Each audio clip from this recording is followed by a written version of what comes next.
G'day folks, welcome to this after action report of our playthrough of a game of Aliens, Another Glorious Day in the Core. This is a cooperative survival game. It was published in 2020 by Gale Force 9, designed by Andrew Hort.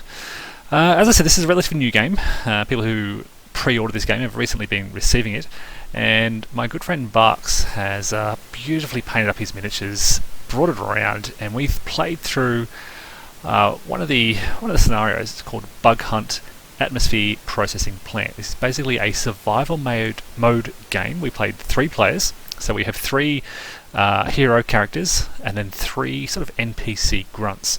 And our aim here was to survive for as long as possible. And if we outlived the onslaught of these aliens, we would tally up our score and see how we went. Now, as this was our first mission, we sort of modified the rules slightly. We each controlled a main character and, again, this NPC or grunt character who has sort of reduced actions. Your main character has sort of 2 main abilities and sort of boosted stats, whereas your grunt NPC has reduced stats and reduced abilities. So I chose to play the hero here, Ellen Ripley, while my grunt was Vasquez. The way you'd normally play this is, in effect, the grunts are neutral and anybody can activate them up to their rank. Ripley doesn't have a rank, so normally she wouldn't activate an NPC, but we've modified that, so we each controlled a hero and a grunt. Now, for those of you who know the movie, we also played. The other characters around the table were, sitting to my right, Apone and Hicks. And then over the other side, we had Hudson and Frost. And all these 6 characters have very unique abilities, characteristics, and played very different roles in the ensuing scenario. Now, we started off jumping off our ship, placing our sentry guns. We also identified positions of these cargo containers around the ship. If we head to these, we can open them up and select basically a weapon from the deck. So this becomes our priority. We begin moving out, but very quickly these blips begin moving towards us. And as soon as we make eye contact with these blips, as soon as they're within our line of sight, they are revealed. Now, these blips have numbers below them ranging from 1 to, I believe, 4, maybe the highest, maybe there's a 5, and they basically reveal a swarm of aliens of that number in that location. Now, we typically get 2 activations per hero on our turn, and we sent those early activations basically moving around the ship, moving forward, moving closer to the aliens. Our 2 sentry guns were pretty much taking care of these starting blips early in the game, and so the aliens were being wiped out before they even got close to us, and we felt pretty comfortable at this stage. We didn't get far, though, before the first blip revealed a decent stack of aliens right in front of us, and this was our sort of first encounter with an alien group. Now, take notice of where we all are. This is our squad of 6 members, 3 heroes, 3 grunts.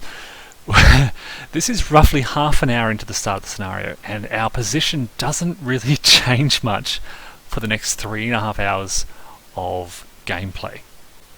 Now, I think it's fair to say we got pretty lucky early on. We drew a flamethrower, a couple of pulse rifles, some nice weapons basically to respond to these aliens. This basically, to attack the aliens, you roll dice.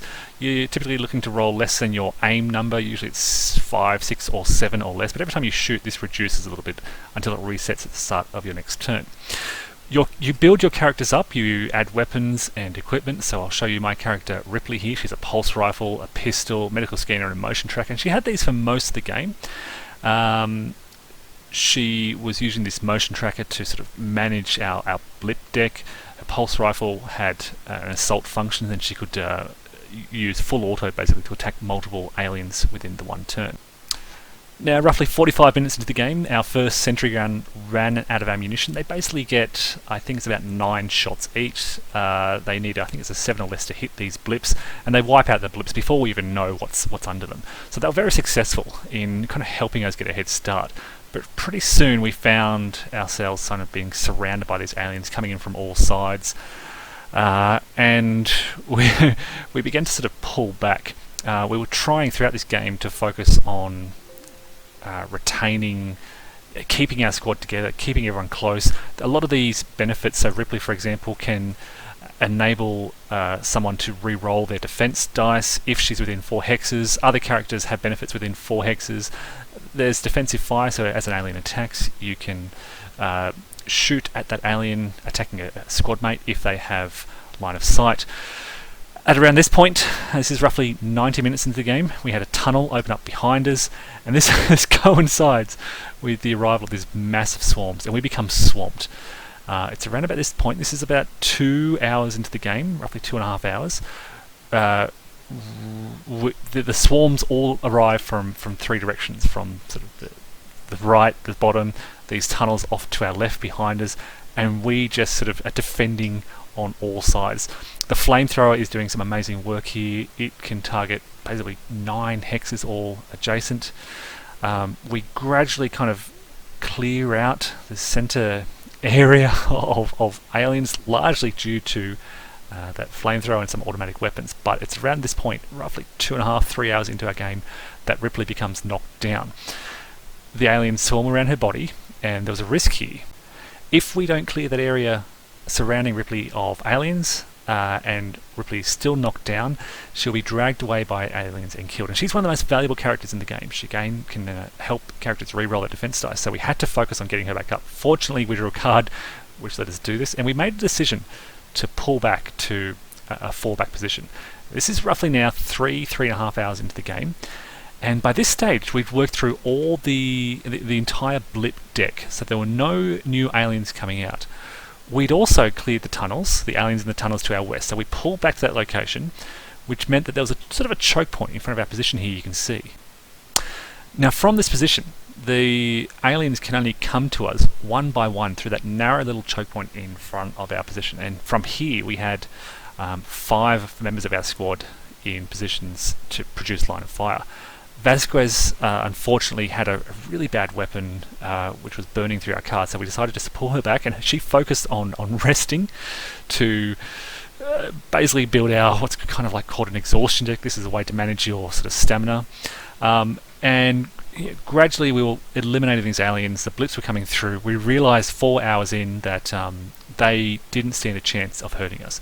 Even if they managed to score a hit, we've got Ripley to enable that defender to re-roll their die to stay healthy, stay alive. We had our flamethrower, we had a heap of weapons just pouring fire through that little narrow tunnel there.